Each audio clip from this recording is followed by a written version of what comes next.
Bienvenidos a un nuevo episodio de La Cabina de Delfos, creado especialmente para ustedes. Para esta ocasión les traigo un tema que ha logrado adaptarse a diferentes formatos a lo largo de la historia. Ha sido la columna de un periódico, el artículo de una revista especializada, un programa de radio o televisión e incluso, actualmente, un video de YouTube, un podcast, como en este caso, o un reel de Instagram. Les hablo de un tema que no se libra de la polémica en la actualidad, y este es la divulgación literaria en redes sociales. Y para hablar de este tema, les tengo una invitada muy especial que nos acompaña desde España. Les hablo de Cris Tenash. Cristina es filóloga de formación, ha hecho un máster en literatura comparada y otro en literatura francesa en femenino. Además, sacó un máster en ciencia cognitiva y adquisición de lenguaje. E inició un doctorado especializado en adquisición de lenguaje y autismo. También ha publicado relatos en diversas revistas electrónicas y antologías en papel. Dirigió un programa de entrevistas a escritores de terror llamado A Grito Pelao, en el cual tuve el honor de participar en la primera entrega. Este programa ya va por la segunda temporada. Asimismo, participa analizando relatos en el podcast Fixiópatas. También pueden encontrarla como moderadora o participante de charlas en diversos festivales de literatura en España. Cabe añadir que escribe reseñas en la web Dentro del Monolito y artículos en Libros Prohibidos. Siempre ha sentido una predilección por el terror, lo que la ha llevado a ser una fiel divulgadora de este género en el panorama actual hispanoamericano. Bueno, Cris, bienvenida al podcast. ¿Qué Hola, tal? bien, gracias. Muy bien, muchas gracias, Ariel. Gracias por invitarme. Con mucho gusto. Yo encantado de que esté aquí. Y bueno, para hablar de este tema, considero necesario primero definir qué es divulgación literaria, porque aunque sea un contexto, un término muy sencillo de entender, actualmente tiene un significado diferente en la práctica de lo que tenía en sus inicios. Y bueno, para esto voy a referirme a un artículo que hizo César Domínguez, un investigador literario, y él menciona que la divulgación literaria es el discurso informativo que media entre la investigación literaria y el ámbito popular, con el fin de presentar el significado y la importancia del objeto literario. Es decir, lo que desea es comunicar el valor de una obra, sea una novela, un conjunto de poemas, un cuentario, etc. Esto a nivel cultural, pero también se puede involucrar otros términos, por ejemplo, meramente a nivel estético, si nos vamos solo a lo literario, es traducir lo técnico a lo popular, para que todos puedan entenderlo y no solo el grupo de la academia literaria, ¿no? El asunto con este término es que si bien en la actualidad sí hay personas, como el caso de Chris, que se encarga de hacer esta especie de traducción del mundo académico literario, el mundo, llamémosle extraliterario, o sea que está fuera de este ámbito profesional literario, actualmente lamentablemente hay más creadores de contenido que se van más por el lado superficial, es decir, como más las tendencias, lo cual no tiene nada de malo analizar las tendencias, es cómo se hace ese análisis. Y ahí es donde difiere el asunto, ¿no? Entonces voy a dar un breve paso del tiempo, ¿no? De la divulgación literaria. Y bueno, al inicio se pueden mencionar los periódicos especializados, periódicos culturales como El Meteoro de Cádiz, España, también La Esperanza de Madrid, El Mosaico de Santiago de Chile, también, por ejemplo, revistas culturales como El Repertorio Americano, la revista Ariel o Anales del Ateneo de Costa Rica. Esos tres últimos que mencioné son de Costa Rica. Bueno, eran, porque ya no tienen vigencia. Eh, Esto evolucionó a programas de radio y televisión que actualmente podemos encontrar. La mayoría que menciono son de España: Pompas de Papel, Cultura con Ñ, Página 2, La Pequeteca, que es especializada en literatura infantil, Pistas Sonoras, que es de la radio de la Universidad de Costa Rica, que es como la universidad más importante aquí de Costa Rica, o Licantropía. Y bueno, de aquí sigue como con una especie de tinte de traducción, ¿no? De traducir lo técnico a lo popular, ¿ok? Luego, por supuesto, no, en las redes sociales iban a aprovechar esto y también lo iban a absorber. Entonces, aquí es donde ya tenemos lo que para muchos académicos, porque eso se ve más como en el lado académico o tal vez lectores que les gusta profundizar un poco más, aquí se ve como una especie de declive, porque ya empiezan a salir muchas cuentas. Cuando digo cuentas pueden ser podcasts, canales de YouTube, o cuentas de Instagram, o incluso ahora TikTok más recientemente, que si bien hablan de literatura, lo hacen ya no con un afán de traducir lo técnico, sino traducir la impresión emocional que les dejó. O sea, ya lo personal, que eso en realidad no necesita traducción, es solamente mostrar lo que a uno le causó el texto, ¿no?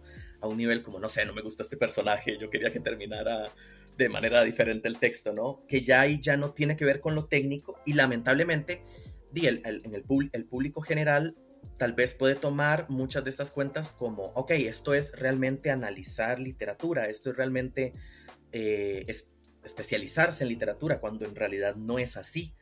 Y como lo menciono, la gente suele creer esto porque estas son las cuentas que actualmente abundan más. Entonces, aquí se hace como una bajada de prestigio de la divulgación literaria que va de la mano con el desincremento del prestigio a nivel cultural en general, o sea, de las artes en general. Yo ya había tratado, bueno, esto es en el futuro en realidad, voy a tratar, ya lo grabé, estoy grabando todos los episodios primero, pero en el futuro se va a ver un episodio sobre la banalización del arte, concretamente de la literatura.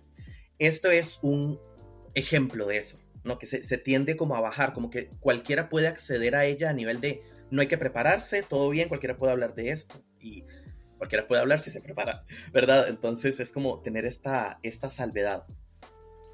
Y bueno, como mencioné antes, el canal de Chris va más bien guiado con esta tendencia tradicional, o sea, de sí traducir lo investigativo técnico a lo popular. Entonces, a raíz de esto y esta pequeña introducción, quería preguntarte, Chris, ¿cuál es tu opinión sobre este estigma que han tenido estos nuevos divulgadores de contenido ya en redes sociales concretamente, que analizan todos los textos desde un punto de vista más superficial? ¿Qué opinas sobre este contenido concretamente?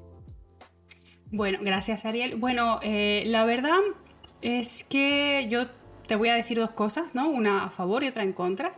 Y vamos a empezar por a favor. Claro, son diferentes tipos de opinión, digamos, ¿no?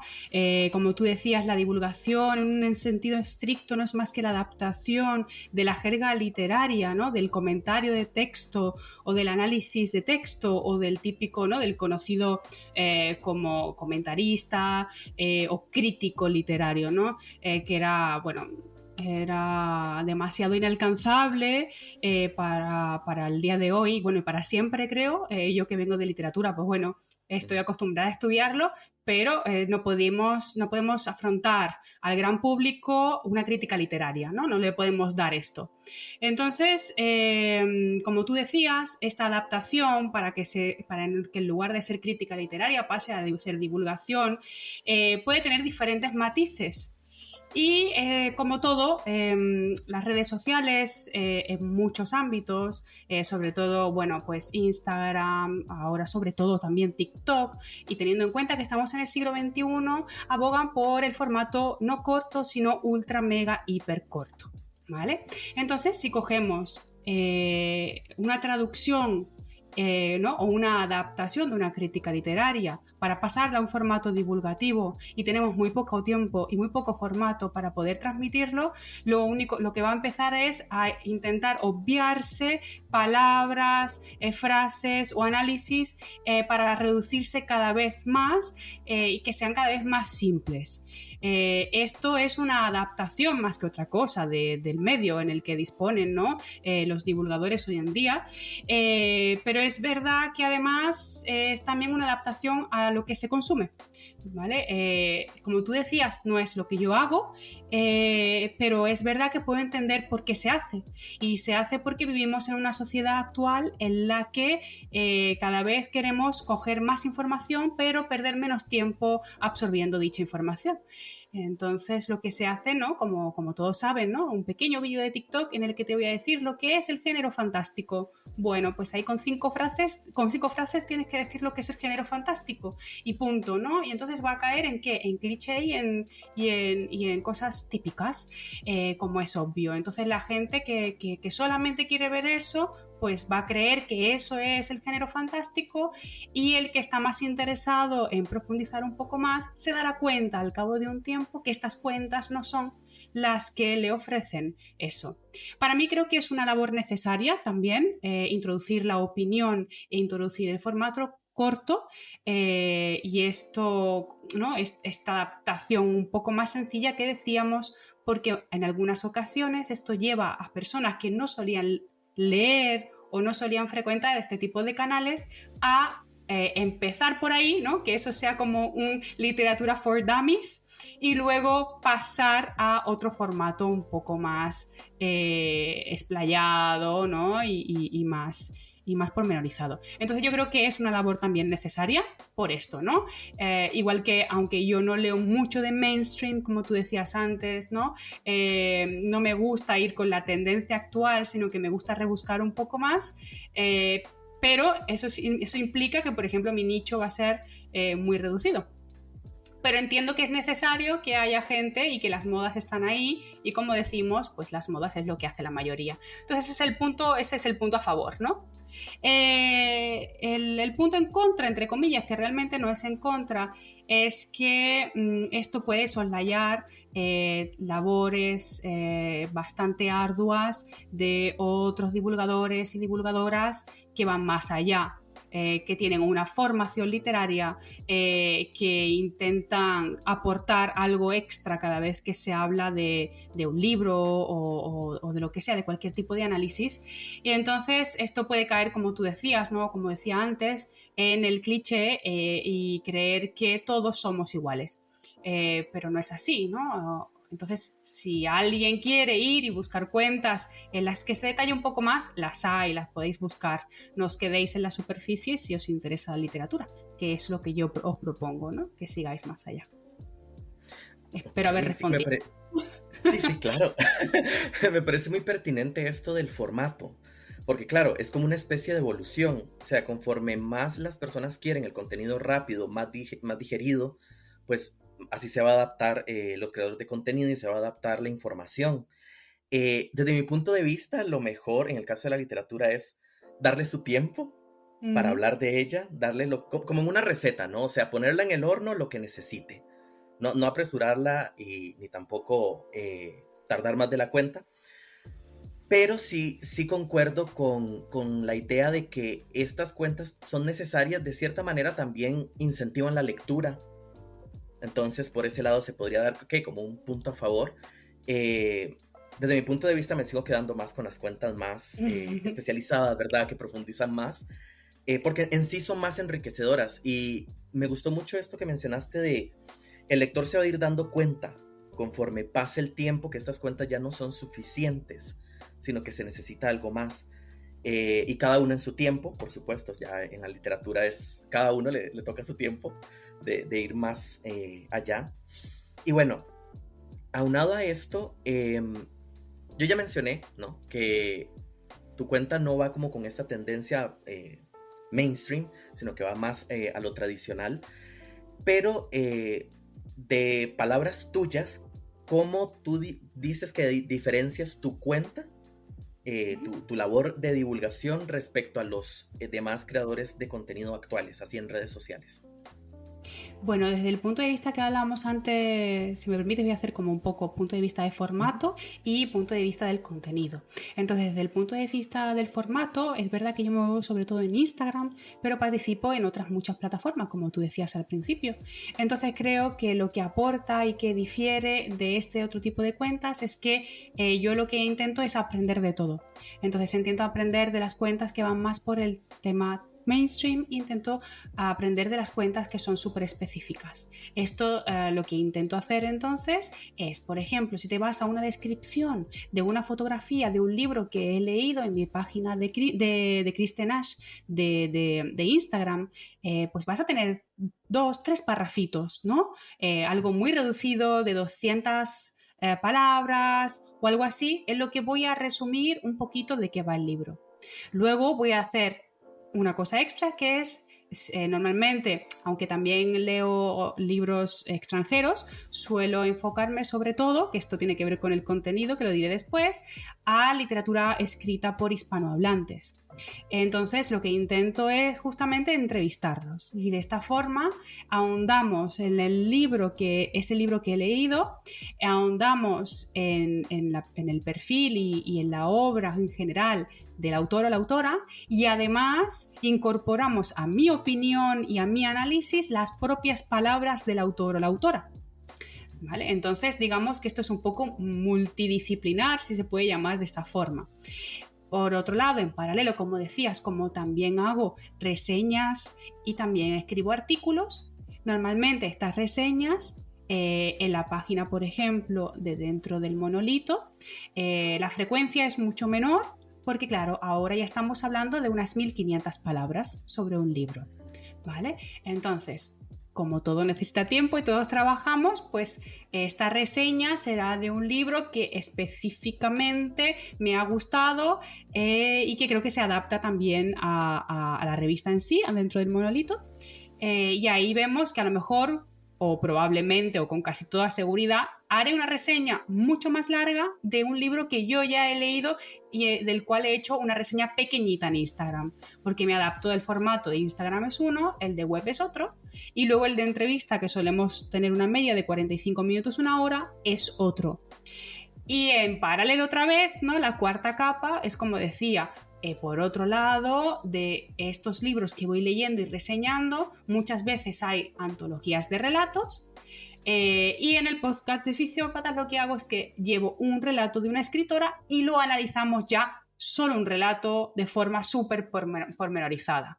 Hablamos de la historia y hablamos de los personajes, de la situación, del contexto sociocultural e incluso de lo que podemos coger, ¿no? Si hay algún escritor que escucha el podcast, de lo que podemos coger como recurso para explotarlo nosotros mismos en nuestra escritura. Entonces, como ves, hemos hablado de 4 capas diferentes. Una mini reseña en Instagram, una reseña grande en página web, una entrevista con el autor y un análisis pormenorizado de relato. Esto todo a la vez implica que intento abarcar todos los diferentes tipos de formatos. Así, si una persona conoce mi cuenta y solo quiere leer algo pequeñito, lo tiene, pero si quiere profundizar en algo de lo que es pequeñito, también lo puede tener. Entonces, esto en cuanto a la forma. Y en cuanto al contenido, bueno, pues lo que tú decías antes. Yo intento hacer todo esto que he dicho antes basándome en escritores y escritoras vivos de habla hispana. Porque creo, y de terror, normalmente, ¿vale? Terror en el amplio sentido de la palabra. No estamos hablando solo de terror fantástico con fantasmas y vampiros, sino mucho más, ¿no? Muchos autores latinoamericanos, como por ejemplo Fernanda Ampuero, Mariana Enríquez, Solange Rodríguez Pape, Mónica Ojeda, escriben a veces algunos relatos, algunas historias de terror que no son tanto desde el punto de vista fantasmas vampiros, ¿no? Entonces, en el amplio espectro, y lo que hago es pues basarme en los que están vivos para intentar justamente que la gente también lea los libros de la gente que está vivo, porque esa gente es la que tiene que cobrar y tiene que comer ahora. Entonces, seamos realistas. Mi labor de divulgación es completamente altruista y porque me gusta. Pero estas personas que yo voy a defender, digamos, con capa y espada, son las que tienen que comer de ello. Entonces voy a intentar basarme sobre todo en personas vivas, ¿vale? En vez de en muertes. Lo cual me parece una muy buena labor porque también ya los textos de escritores muertos han sido muy estudiados en su mayoría. Y la actualidad es lo que es nuestro tiempo. O sea, es bueno ir estudiando nuestro tiempo. Y bueno, dejé un detalle de la pregunta anterior que quiero retomar aquí. que mencionaste que estos creadores de contenido más mainstream tienden a, o se podrían soslayar a los más especializados, digamos. Quería retomarlo porque pues es cierto, lamentablemente, como mencionábamos antes, y hay tantos que los que van a tender a salir más son los otros, como por probabilidad, ¿no? Sin embargo, es muy satisfactorio cuando uno encuentra una cuenta que ya va más allá. O sea, es como un cambio, uno sí nota el nivel, ¿verdad? Y esto sin afán de meritar, ¿verdad? El trabajo de los demás, uno entiende que es un enfoque diferente y es otra perspectiva en general, ¿no? Y bueno, aunado también a esta última pregunta que te hice, como más de tu sello personal, ¿no? ¿Crees que la formación en filología te ha dado dar como ese extra que muchas otras cuentas no tienen? Claro, mira, yo otra vez, ¿no? Esto sí y no, ¿vale? Porque son preguntas complejas, porque tengo compañeros y compañeras divulgadores que hacen una labor espléndida y que no tienen el mismo tipo de formación que yo. Entonces, tener una formación literaria no implica que solo puedes hacer algo así porque tienes una formación literaria. Porque si tú has leído toda tu vida, y te gusta pensar, ¿no? Y tienes una mente abierta y una mente crítica, puedes llegar a hacer esto también. O sea, no es indivisible. Pero es verdad que o sea, yo no hago esto porque tengo una formación literaria, hago esto porque me ha gustado toda la vida leer y escribir, pero es verdad que la formación literaria es una herramienta que me da cosas extra y que quizás me permite, y digo quizás porque no sé cómo trabaja todo el mundo, ver las cosas rápido, ¿no? Enfrentarme a un texto y decir, bueno, pues aquí tiene que haber esto, esto, esto, esto, o lo mismo. ¿Por qué? Porque ya es algo que tienes más rodado. Entonces, no es indivisible, puedes hacer una labor de divulgación literaria buenísima si quieres, porque a la hora de prepararte una reseña tú puedes investigar en ese mismo momento, pero es verdad que a mí personalmente esta herramienta, como decía, que es haber estudiado esto durante muchos años de mi vida, me ayuda a hacerlo quizás de forma más rápida, digamos, si es la diferencia que podemos decir. Ok, me parece muy acertado porque es cierto, va más bien del lado de verlo como una herramienta y cómo se usa. Hay personas que tal vez tienen la herramienta y no la utilizan, entonces de nada sirve Exacto. tenerla, ¿no? Uh-huh. Y por el lado contrario, tal vez alguien no la tiene, pero tiene esta curiosidad de ir más allá. Entonces, al investigarse, al autoeducarse, ya da este plus, ¿no? Y bueno, aunado también a esto, ¿qué retos has tenido a la hora de difundir contenido literario en Instagram? Especialmente en Instagram, que es como un formato un poquito más cortito. Bueno, la verdad es que bastantes, ¿no? Porque como tú decías, es un formato corto, pero también es más fácil. Entonces, esto es un arma de doble filo. ¿Qué pasa? Tú, por ejemplo, yo cuando hago una entrevista, pues vamos en directo, ya está, que salga lo que salga. Si nos equivocamos, no pasa nada y esto da una cosita extra, ¿no? De verosimilitud, de la gente se puede conectar, puede escribir cosas y a mí eso me gusta, ¿no? Lo que pasa que es verdad que Instagram se ha quedado bastante atrás en cuanto a desarrollo, desde mi punto de vista. Y bueno, pues la verdad es que el formato solamente es uno, ¿no? Por ejemplo, solamente se puede grabar en vertical y tienes que tener una pantalla aquí, una arriba y otra abajo y ya está. No te permite hacerlo desde un ordenador, es muy difícil sacar una buena calidad de audio, aunque bueno, no tanto, no sería una de las peores cosas, pero bueno, hay una lista de cosas que dificultan luego poder llevarlo a otros formatos, por ejemplo, y yo lo que hago es saco el audio del vídeo también y lo subo a iVoox y también subo el vídeo a YouTube. Lo que pasa que es una labor ardua y a veces, por ejemplo, en YouTube queda bastante feo porque, como decía, el formato de Instagram es vertical, el de YouTube es horizontal y no hay forma de cambiar ni uno ni otro. Entonces, si lo ves en tu móvil, pues mira, da el pego desde YouTube, pero si no, la verdad es que queda bastante feo. Entonces, por ejemplo, y tú me dirás, Chris, ¿por qué no cambias de formato? Bueno, pues la verdad es que es muy difícil en la divulgación literaria. ¿no? Esto también, ¿no? se toma, lo quiero ligar a lo que decíamos antes, de que los divulgadores un poco más mainstream soslayan a los que son un poco más especializados. Hay cuentas que son especializadas y que son buenísimas y por fortuna han llegado muy lejos, pero es verdad que no me voy a otro formato o a YouTube o a otras páginas que hay porque perdería lo que llevo haciendo 2 años, ¿no? Y esa es la realidad. No migro de Instagram a otro lado porque entonces me vería menos gente. Y al fin y al cabo la divulgación es para que lo vean, aunque yo lo hago para mí porque me gusta y, como decíamos, de forma altruista, es para que la gente lo conozca, es para que la gente vea qué libros son. Entonces, si yo lo que he conseguido en 2 años de programa o 3 años o 4 con una cuenta especializada de Bookstagram, ¿no? Como se dice, lo perdería completamente si migro y hago todo desde YouTube, por ejemplo. Porque en YouTube, aunque voy subiendo no siempre, ¿no? Y me quedan muchos por subir a YouTube, pero aunque lo voy subiendo, la cantidad de gente que te sigue y que te ve es mínima cuando ya has empezado hace 4 años en otro formato.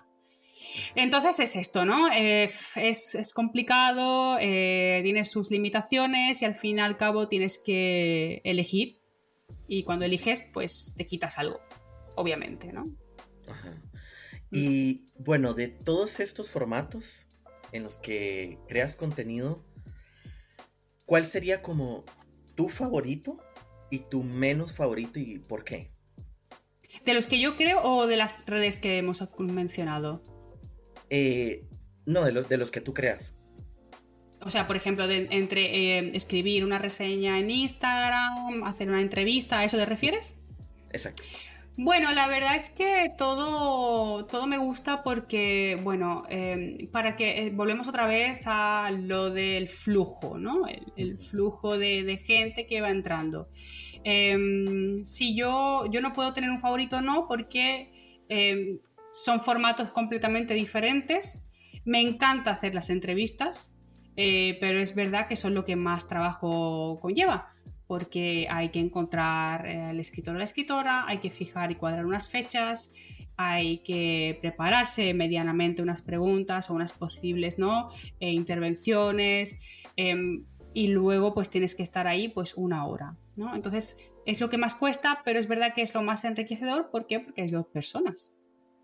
Pero me gustan todos los formatos. Digamos que luego, o sea, ese me gusta desde el punto de vista de que puedo hacer lo que... Yo, por ejemplo, empecé a hacer entrevistas a escritores, porque como te decía, estudiaba filología, y a mí me encantaba análisis de texto, me encantaba el comentario de texto, ver, desglosar el texto, qué quiere significar esto, qué no, las metáforas, todo. Pero ¿qué pasa? Que muchas veces cuando lo analizábamos en clase, yo siempre planteaba lo siguiente, y es, bueno, pero es que lo mismo el autor no quiso decir esto, ¿no? Entonces el formato lo elegí, y las entrevistas, porque yo quería saber qué quería decir realmente el escritor o la escritora.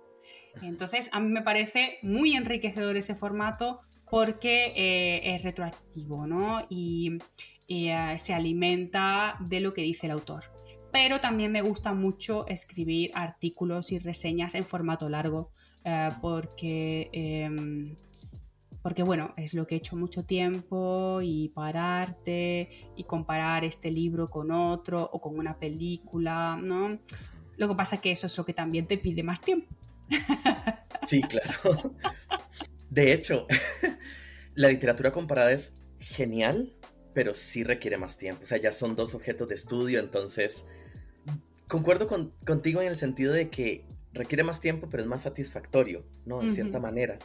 Y este aspecto de incluir al autor me parece genial. Realmente es un enriquecimiento del formato, del producto que se está dando. Más también que al lector siempre también le interesa, ¿no? O sea, si es, bueno, que esté muerto el autor, ¿no? Le interesa como qué quiso decir, ¿no? ¿Qué querrá decir? ¿Por qué lo hizo? Más una parte como biografista, si se quiere. Entonces esa parte me parece genial que también la contemples. lo que es revisión de textos, en general, análisis de textos como tal, también era de mis materias favoritas en literatura, entonces concuerdo totalmente. Y, ok, para ya irnos como saliendo de redes sociales en específico, voy a hacerte una última pregunta respecto a esto, y es sobre TikTok. Ok, ¿tienes TikTok? Es que no te ubico en TikTok, solamente en las otras. No Y bueno, tengo ya, TikTok. ok. ¿Te gustaría en algún momento experimentar con TikTok o? A ver, la verdad es que, por ejemplo, yo creo que no me iría a lo mejor muy bien desde un punto de vista. A ver, conozco a mucha gente que ha migrado o que incluye también TikTok y dicen, Chris, tienes que hacer cosas en TikTok porque convierte muy bien, ¿no? Digamos que es una herramienta que mueve mucho las masas y entonces mucha gente que está en TikTok luego ve incrementada sus visitas en el resto de plataformas. Vale, guay. Esto si funciona, genial. Como no lo he probado, solo es lo que he escuchado. Lo que pasa que yo, por ejemplo, yo si tú ves en Instagram, solo pongo la foto y hago el comentario y luego, cuando voy a hacer la entrevista, hago la entrevista o anuncio la entrevista en Stories. Ya está, ¿no? No suelo coger como otras cuentas que hay y decir el comentario en un vídeo, ¿no? Yo no me suelo grabar a mí misma comentando un libro. Entonces, como no estoy acostumbrada a hacer eso, y eso es lo único que podría hacer en TikTok, o hacer lo mismo que sería un reel, ¿no? En Instagram, no sé, no me gusta tanto el formato, porque yo creo que es eso, para agregar algo, en lugar de hacer un reel, tendría que hacer un mini vídeo de mí misma diciendo, ¿no? Lo que decíamos antes. 5 características de la literatura fantástica del siglo no sé cuánto, ¿no? Y decir, y eso te puede llevar también en lo que decía, el cliché, y bueno, no es lo que más me gusta. De momento no he pensado empezar con TikTok, quién sabe. Ok, ok. También el tiempo, ¿no? No puedes tener todas las redes sociales del mundo y Ujú. mantenerlas. Yo, por ejemplo, tengo Twitter, pero es verdad que en Twitter soy bastante fantasma, porque no me da para seguir con todo, porque es imposible, porque hay que trabajar Ujú. 40 horas, un contrato, ¿no? Hay que escribir también. O sea, Ajá. sí, sí. Y hay que leer. Y hay que leer, por supuesto. Y Sí, de vivir. hecho, vivir sí, dormir, comer, ¿no? Me Sí, parece sí, muy sí. sabio porque justamente lo ideal es que uno esté en una plataforma en la que uno se sienta cómodo, no como obligado a hacer contenido como para tratar de captar todas las audiencias. Es mejor hacerlo de esta forma, como que uno se sienta más cómodo y ya orgánicamente sale el resto. Así uno no se siente tan presionado y no siente tanto estrés, ¿no? Que puede conllevar las Por redes supuesto, sociales. claro. Lo que decíamos antes es que lo malo de esto es que obviamente me van a seguir mucho menos personas. Me van a seguir menos personas, va a verlo todo menos personas y bueno, es lo que hay. Eh, no sé. No, la verdad es que no tengo ni idea cómo los que consiguen llegar a tantísimos seguidores como lo hacen, no lo sé. Pero yo sigo haciéndolo como lo hago, que me gusta. A los escritores que he entrevisto, que son las personas involucradas, creo que también les gusta, o por lo menos es lo que me dicen ellos y ellas. Así que, ¿para qué cambiar, no? Si está bien, me adaptaré en un futuro, por supuesto, porque también la adaptación es sabia, pero de momento no a corto plazo. Bueno, yo concuerdo completamente, yo doy fe de ello. Me gusta mucho el contenido de Chris, de hecho por eso la invité justamente para este tema. Me parece que es un contenido muy enriquecedor en general. Y bueno, los insto a todos desde ya a seguirla como Chris T. Nash en Instagram. Gracias. Y bueno, también en todos los demás programas y formatos que mencionamos al inicio en la biografía, ¿verdad? Y bueno, ya para migrar de redes sociales a lo que viene siendo la selección de textos, ¿ok? ¿Cómo sueles seleccionar los textos que vas a reseñar? Independientemente del formato que sea, ¿no? Si Instagram, si dentro del monolito, ¿verdad? Algunas veces los creadores de contenido tienen como tipo convenio o colaboración con, no sé, editoriales o revistas y les mandan como textos o libros en general. ¿Ese es tu caso o tú lo seleccionas porque te llamó la atención o sigues alguna editorial en concreto y lo seleccionas de ahí? ¿Cómo es el proceso? Pues mira, no, la verdad es que yo no tengo colaboraciones fijas. Normalmente esto empezó porque, bueno, mira, te voy a contar. Esto empezó porque estaba en un club de lectura y las chicas que leían solían ser, nos llevábamos muy bien y me gustaba mucho el formato, cómo lo hacíamos, porque teníamos reuniones mensuales online, había muy buen ambiente. Lo que pasa es que es verdad que ellas se basaban sobre todo en literatura un poco más realista. Y entonces pues salió el libro de Mónica Ojeda, Mandíbula, y alguien propuso leerlo y yo dije, cuidado, ¿estáis segura que queréis leer este libro? Porque este libro se sale un poco de lo que soléis leer. Yo ya llevaba tiempo queriéndolo leer y bueno, digo, bueno, perfecto, no lo he propuesto yo, así que yo me lavo las manos. Entonces efectivamente pues lo leímos. Y cuando llegamos a la reunión, bueno, no todas pudieron terminar el libro, que esto siempre pasa, ¿no? Pero esta vez como que fueron algunas más las que no consiguieron terminar el libro. Y de las 10 o así que consiguieron terminar el libro, hubo 11. Cuando hicimos la reunión, pues dijeron, pues yo no me gusta, no, yo no lo recomendaría. Entonces yo las escuché hablar a todas y dije, no, pues no puede ser, pero si este libro es buenísimo. Y entonces empezaron, no, porque no sé qué. Digo, mira, yo os escucho a todas que me digáis por qué no os gusta, dejadme a mí para el final y yo les voy a decir por qué sí os tiene que gustar, ¿no? Y entonces todas fueron hablando y yo fui apuntando, no tenía nada preparado, fui apuntando lo que ellas iban diciendo y me lo fui anotando.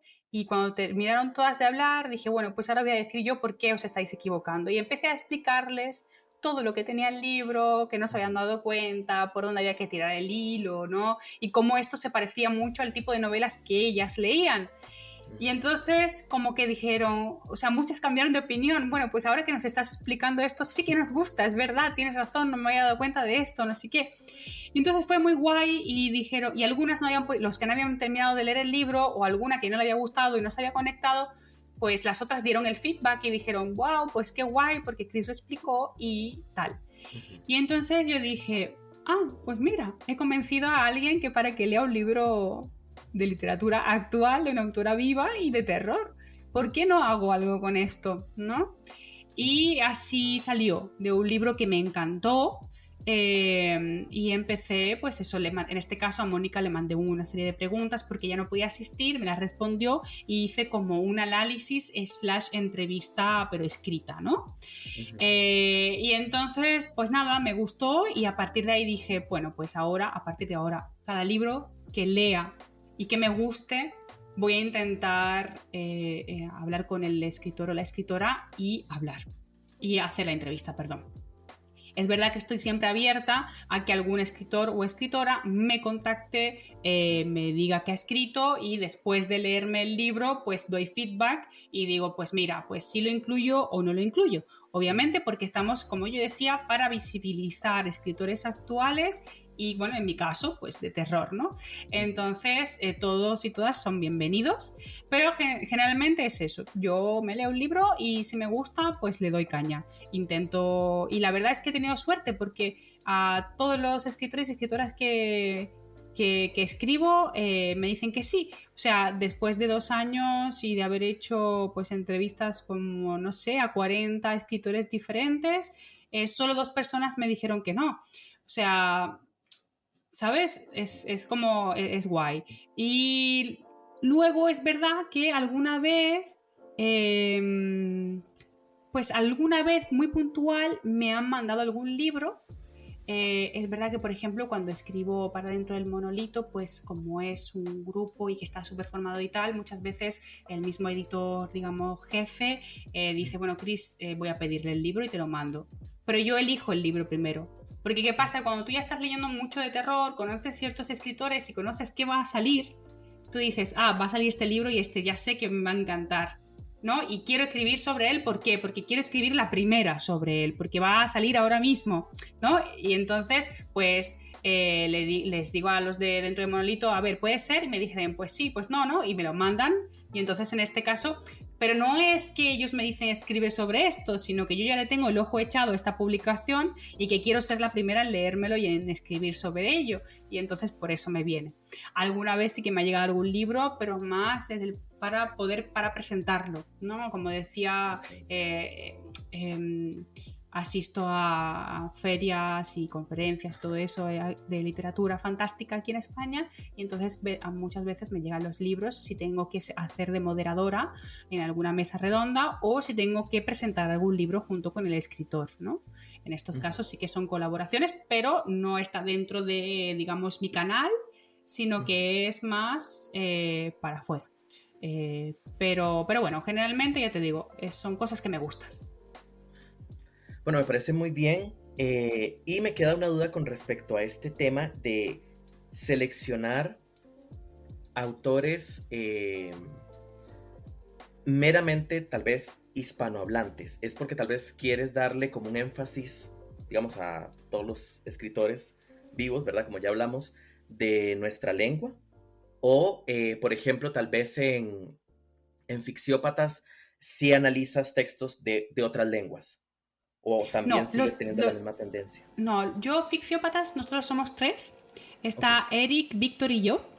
Ujú. Entonces, Eric y Víctor, bueno, ellos hacen un programa semanal y Ok. yo intervengo una vez al mes, ¿vale?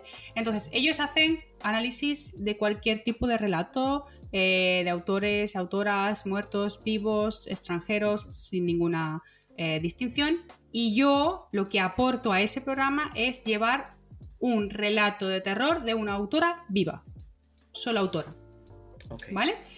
Por ejemplo, en ese aspecto. Y luego todo lo demás, sí, si te metes en Instagram puedes ver un libro que he leído que sea extranjero y sí tengo la pequeña reseñita. Pero no voy más allá. No, porque, por un lado, porque hay tantos autores y autoras que tienen libros buenísimos en el panorama hispanoamericano y que no se conocen, que tengo bastante tiempo, creo que me podría llevar toda la vida leyéndolos y tendría, aún así no me podría leer todos los libros, ¿vale? Entonces eso por un lado. Aunque como te decía, también leo libros extranjeros, prefiero no darle más tiempo, porque yo ya sé que una Catriona Ward, por ejemplo, un Hendrix, va a ser analizado por otros divulgadores, porque es lo que suelen hacer. O sea, no, yo no conozco a casi nadie de la divulgación literaria, o creo que a nadie, que solo analice libros de escritores hispanohablantes. Siempre hay un poco de... por lo menos yo ahora pensando no conozco a casi nadie. Entonces, es eso, por eso lo quería hacer de esa forma, ¿no? Porque hay bastantes libros de terror, de escritores hispanoamericanos, como para poder dedicarse solo a eso. Y así, pues lo que te decía, ese es mi sello, ¿no? Nadie más lo hace así. Y bueno, y me gusta porque al fin y al cabo estoy convencida de que se tiene que hacer, y sobre todo porque cuando hablamos de literatura de terror es muy difícil. Es muy difícil para el escritor hispanohablante. ¿Por qué? Porque hablamos de literatura de terror y hablamos de Lovecraft, de Edgar Allan Poe, hablamos de, obviamente, Papa King, hablamos de Shirley Jackson, ¿no? Hablamos un poco menos, ¿no? Porque ya es una mujer, ¿no? Shirley Jackson. Hablamos incluso de Daphne du Maurier, ¿no? Que influyó muchísimo en Hitchcock. Pero no hay ningún nombre, aparte de ahora Mariana Enríquez, que sí que la conoce casi todo el mundo, pero porque esta mujer se mueve muchísimo, ¿vale? Va todos los días de un lado para otro. Pero no hay, o sea, la gente no sabe quién es Emilia Pardo Bazán, ¿vale? Incluso los españoles no saben quién es Emilia Pardo Bazán si estamos hablando de una escritora muerta, ¿vale? Entonces, por eso, ¿no? Es como, vale, sí, me gusta, todo guay, pero el cine extranjero suele estar basado y el cine de terror muchas veces en libros extranjeros, no hay muchas películas de escritores hispanohablantes, no hay muchas adaptaciones de escritores hispanohablantes. Hay que reivindicar que el género de terror en la literatura hispanoamericana es brutal, es muy bueno y hay que leerlo. Por eso. Totalmente de acuerdo. Y de hecho es una muy buena labor, porque ahora que mencionaste a Mariana Enríquez, sí, justamente ella ha tendido a resaltar últimamente, pero también, ok, viene de Argentina, que es un país que ha asentado más lo fantástico. Pero, por ejemplo, al menos hablo por el resto de Latinoamérica, casi no se, o sea, cuando digo casi no se hace, no, casi no se hace literatura de terror, sino casi no se reconoce lo fantástico en general. Cuesta mucho porque se arraiga mucho al costumbrismo, a solo problemáticas sociales desde la perspectiva realista y todas las aristas del realismo. Entonces sí dificulta un poco más el panorama. En cambio, y también de cierta manera me parece un poco doble moral desde acá, desde nuestros territorios hispanoamericanos, porque consumimos mucho terror anglosajón, por ejemplo. Pero el de aquí no le damos la oportunidad, ¿no? Hay como una especie de barrera invisible que nos hace como alejarnos hasta que uno dice, no, ¿por qué no? Si aquí también hay muy buena calidad en España, Y no en toda solo Latinoamérica. eso, no solo eso, sino los oyentes, los telespectadores, ¿no? Los lectores no se dan cuenta de si te gusta la literatura de terror, no hay nada que dé más terror que algo que está basado en tu ciudad natal, que algo que tiene tus tropos, tus leyendas, tu folclore, ¿vale? Quiero más brujas en medio de un campo de Castilla-La Mancha, quiero más pantanos, quiero más cocodrilos, ¿no? Quiero, ¿me entiendes? Quiero más macumba, ¿no? Y eso da mucho cague. Y nos estamos basando en, yo qué sé, pues eso, Miskatonic, dioses primigenios, vale, me encanta, pero nosotros tenemos muchas cosas que aportar también. Y desde mi punto de vista, pues como te decía, escritura muy buena y muy bien escrita. O sea que... Exacto. Y también, como mencionas, el ambiente, todos los elementos de nuestros países hispanoamericanos también pueden dar terror y bastante. Y como mencionas, es más cercano. Yo conozco una profesora que se llama Karen Calvo, ella es especializada en literatura fantástica y más especializada en literatura gótica, y ella estudió lo tropigótico aquí en Latinoamérica. Y uno dice, claro, es que el terror, así como todos los géneros, van mudando, se adaptan al suelo en el que están y ahí es donde germina. Y eso es lo rico de la literatura, que sea mientras más diversa, mejor, más Exacto. tipos de terror hay, ¿no? Entonces, todas estas labores que hacen los investigadores, yo también he hecho investigaciones literarias al respecto y me gusta mucho incluso hacer literatura comparada de literatura de acá me refiero de toda Hispanoamérica, España y Latinoamérica, y de otras lenguas, no sé, en japonés, etcétera, ¿no? Porque justamente es como decir, ok, están los mismos elementos, pero mostrados de manera diferente, porque se adaptan de acuerdo al territorio, ¿no? Pero bueno, para avanzar ya con lo que viene siendo tal vez una especie de consejos, si se quiere, ¿cuáles factores así importantes, claves, consideras que son necesarios para difundir literatura en redes sociales, especialmente en redes sociales, por el tema que estamos tratando? Pero si te quieres explayar a otros formatos, también bienvenido. Bueno, consejos no sé, pero sí puedo hablar de lo que hago, ¿no? Y de cómo lo hago yo. Entonces, lo primero, si por ahí hay alguien, ¿no?, que está dudando en si iniciarse en la divulgación literaria o no, lo primero que tienes que hacer es estar convencido, saber que lo que vas a hacer lo haces porque te gusta. Eso ante todo, ¿vale? Como escribir, como leer. Si no te gusta y lo haces para tener más seguidores, eso no vale para nada. ¿Por qué? Porque se va a ver, se van a ver las costuras que no te interesa realmente o que eres demasiado superficial. Para hacer material de calidad, además de gustarte, lo que tienes que hacer es leer con un ojo crítico, apuntarte notas en los márgenes, acordarte de otro libro cuando ves uno, acordarte de una película, acordarte de un libro cuando ves una película, ¿no?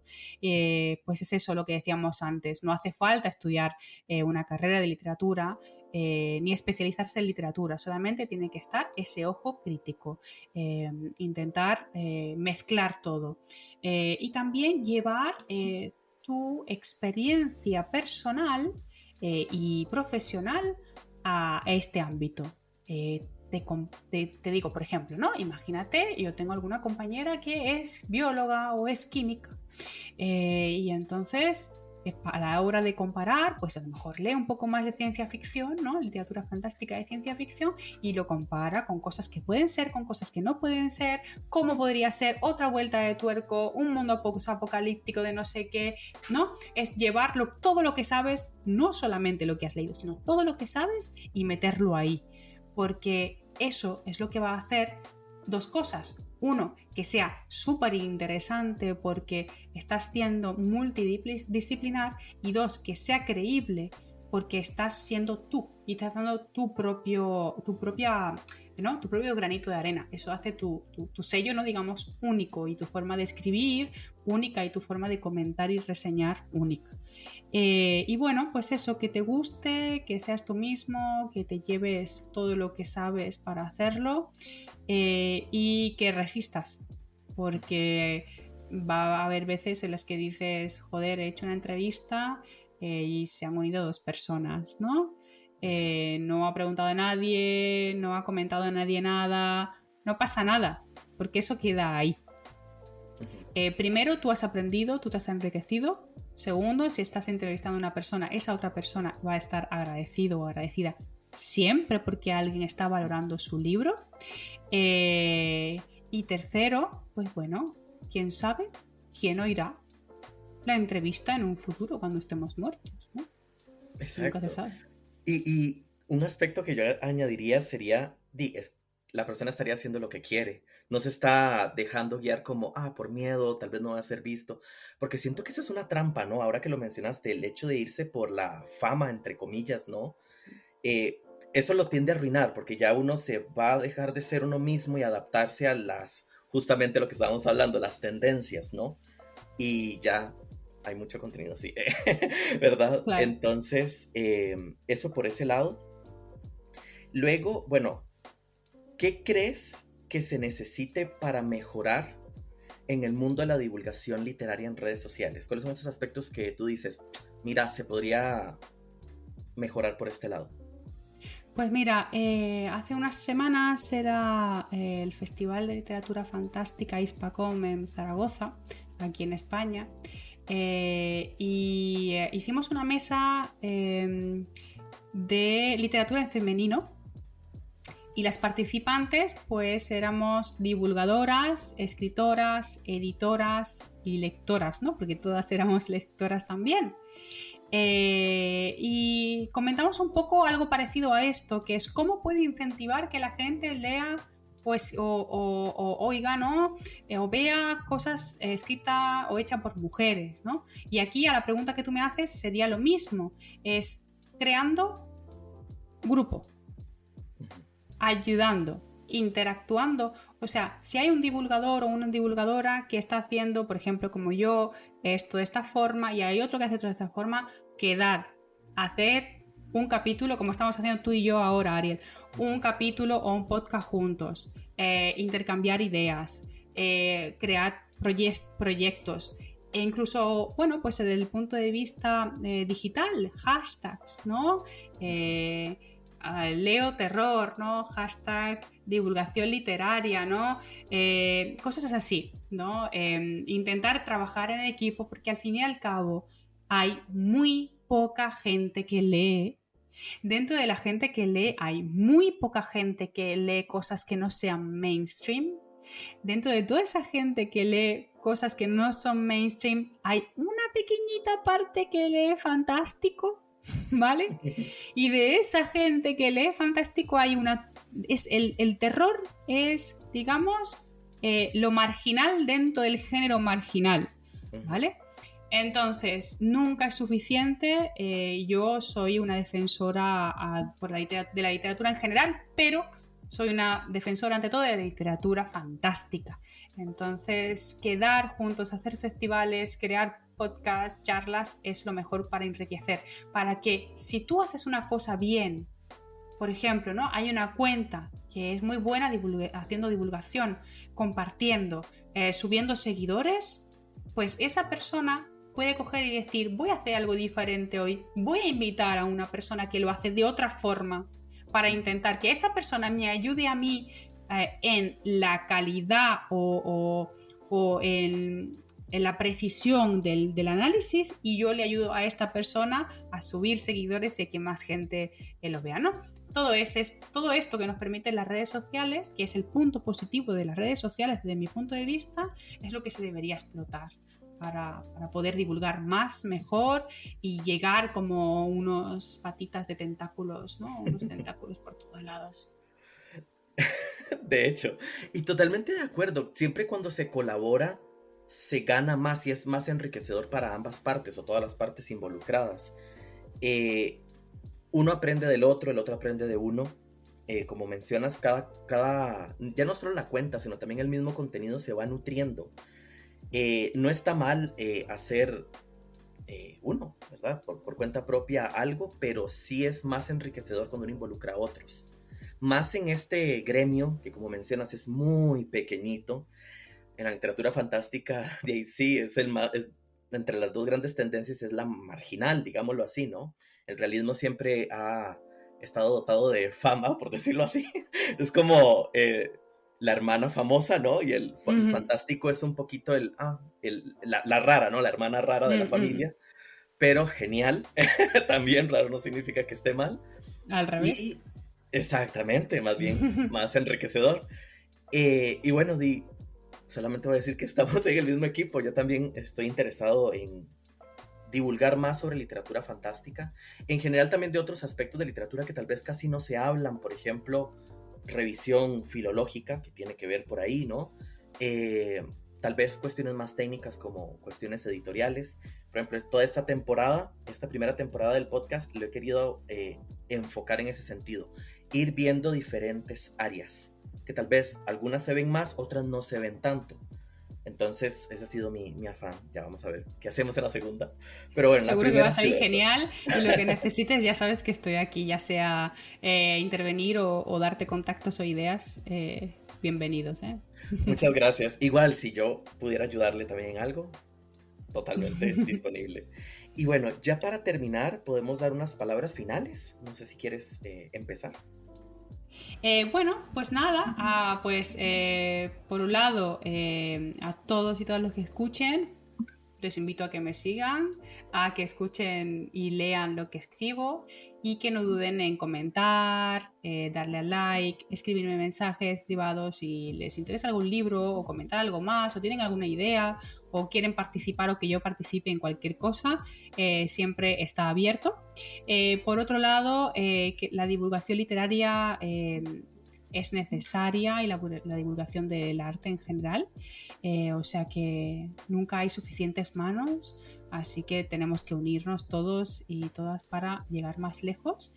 Y bueno, y como probablemente tu podcast lo escuche más gente del otro lado del charco, pues me gustaría pues no solamente comentar sobre mi programa Grito Pelao, sino también que no dudéis de leer o escuchar otros programas, como por ejemplo hay programas como El vuelo del cometa, Lectores Anónimos, Furia en la librería, que son completamente diferentes al mío y súper enriquecedores, ficciópatas, como decía, no solamente cuando yo intervengo, sino hay otras. Hay muchas revistas españolas de divulgación, por ejemplo, bueno, los dos hemos escrito en Círculo del Overcraft, que lo organiza Amparo Montejano. Hay muchas editoriales españolas de género fantástico y también especializadas en terror aquí en España, como por ejemplo Transbordador, Obscura, Horror Vacui, Il Limbo, Valdemar, la biblioteca de Carfax. Bueno, y quería tener estos 5 minutitos, ¿no? Para decir todos estos nombres, para que no solamente me escuchéis y me leáis a mí, sino todos los de allí que no conocen todo esto que he mencionado, pues ir a buscarlo en Google, y si no, me escribís y me preguntáis si queréis alguna recomendación. Ok, perfecto. Y bueno, mis palabras finales serían, sigan a Cris, sigan el trabajo de ella, es bastante bueno, de muy buena calidad. Voy a hacer como X2, sigan todas las cuentas que ella ha mencionado, todas las editoriales.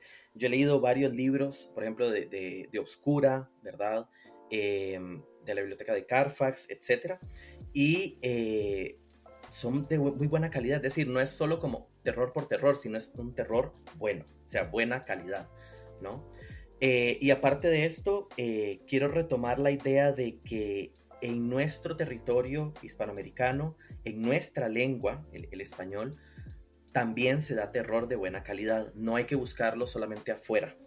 Así como también, por ejemplo, estuvo de moda el terror japonés, también podemos encontrar esa buena calidad, lo exótico también en nuestros territorios. Es solamente de darle una oportunidad, porque Son muy es amplios. Uh-huh. exactamente, son muy amplios y solo es de abrirse a estos territorios. Y ¿por qué no abrirnos a nuestro propio territorio? Es decir, a lo que nos es más familiar. Eso, por antonomasia, va a hacer que no sea más terrorífico. Y bueno, gracias, Chris, por haber aceptado la invitación. Y ya para terminar, voy a hacer la actividad del podcast, que la copia del tuyo, ¿verdad? ¿Verdad? Solamente que le hice una pequeña modificación, que es la recomendación de 3 libros, de cualquier tipo, cualquier autor, etcétera. Bueno, pues vengo preparada, así que siendo fiel a mi sello, ¿no? Como decía, voy a recomendar 3 libros. Esta vez no solamente escritos por escritores hispanohablantes, sino españoles, porque como si vas a hacer esto y tienes mucha gente ¿no? De países latinoamericanos, pues quizás tendrás muchas recomendaciones de países latinoamericanos, así que como yo de momento que yo conozca soy la española que haya por aquí, porque no sé a quién más invitarás, pues voy a barrer para casa y os voy a recomendar 3 libros. No podemos decir que son los 3 libros que más me han gustado, sino son 3 libros muy diferentes y por eso los traigo. Entonces, por un lado, acaba de salir en una editorial bastante nueva que se llama Dimensiones Ocultas. Acaba de salir un libro de la escritora Marina Tena que se llama Una casa sobre tus huesos. Es una novelette. Y la verdad es que la leí el mes pasado y justo hice la reseña dentro del monolito para el mes de septiembre, porque salió en septiembre, la primera semana, creo que de septiembre, algo así. Y la verdad es una delicia de novelette. Es más tipo romanticismo oscuro, ¿no? Muy, desde mi punto de vista, tiene bastante influencia de Edgar Allan Poe y de toda esa, ¿no? Todo ese romanticismo oscuro de que el mundo no es oscuro, el amor es perdido, todo va mal, y hay bichos, oscuridad, árboles y casas extrañas, ¿no? Y bueno, se llama, no puedo decir nada de la trama, pero se llama, porque si no desvelaría, pero se llama Una casa sobre tus huesos y puede que sea sobre casas encantadas, pero solo puede. Ok, ok. Luego el siguiente es de un autor, Jesús Cañadas, que se hizo famoso por Dientes Rojos, que se publicó, o más famoso, ¿no? Por Dientes Rojos, que se publicó en Obscura, pero no es esa la que vengo a recomendar hoy. Yo recomiendo Pronto será de noche, que lo publicó Valdemar, no sé si era 2020... No, mira, 2015, un poco más. Y esta vez es un mundo post-apocalíptico, pero en España. Entonces, ¿qué pasaría si llega el fin del mundo y te pilla en una ola de calor en pleno verano y en un atasco? Ok. ¿Vale? Entonces, bueno, la verdad es que es muy guay, tiene. Claro, como veis, va a haber unas situaciones tensas, ¿no? Y se va a describir, se va a hacer un análisis de unos personajes muy bien elaborados, muy redondos, y los típicos personajes que haría si pasa esto, ¿no? Y todas las tensiones que van a surgir ahí. Nada, no tiene desperdicio tampoco, y también está ambientado pues en España y entre un pueblo y otro de España, ¿vale? Y en tercer lugar, quería recomendaros Meyasis, de Mari Carmen Copete, que salió en el Transbordador 2022, creo. Exacto, 2022. Y esta vez os traigo El desierto de tabernas en Andalucía, en España siempre. Y os traigo un libro. Bueno, Mari Carmen Copete describe algo que es bastante raro, pero está muy bien hilado también. Hay un poco de horror cósmico, hay seres primigenios, pero también hay bichos, metamorfosis y un pueblo aislado, una secta extraña y unas investigaciones científicas un poco raras, ¿vale? Y nada, también imperdible. Como veis, son 3 libros que no tienen absolutamente nada que ver, de 3 escritores españoles. Y como veis, pues he puesto 2 escritoras, porque claro, es lo que hay que hacer. Iba a poner las 3 escritoras, pero digo, no, Cristina, tampoco vayas a pecar del otro extremo. Así que os invito a que lo leáis. Ok, bueno, muchas gracias por las recomendaciones, me las anoto. Especialmente esa última me llamó especialmente la atención. Y bueno, ya para... ¡Ay, ahí tiene el libro! ¡Qué genial! Sí, voy a ver si lo consigo, voy a ver si lo consigo. Y bueno, ya para finalizar, de nuevo, muchas gracias por aceptar la invitación, muchas gracias por el episodio, lo disfruté bastante realmente y estoy seguro Igualmente. que todos los que nos escuchen también lo van a disfrutar, así que eso sería todo por hoy y nos estamos escuchando en otro episodio. Adiós.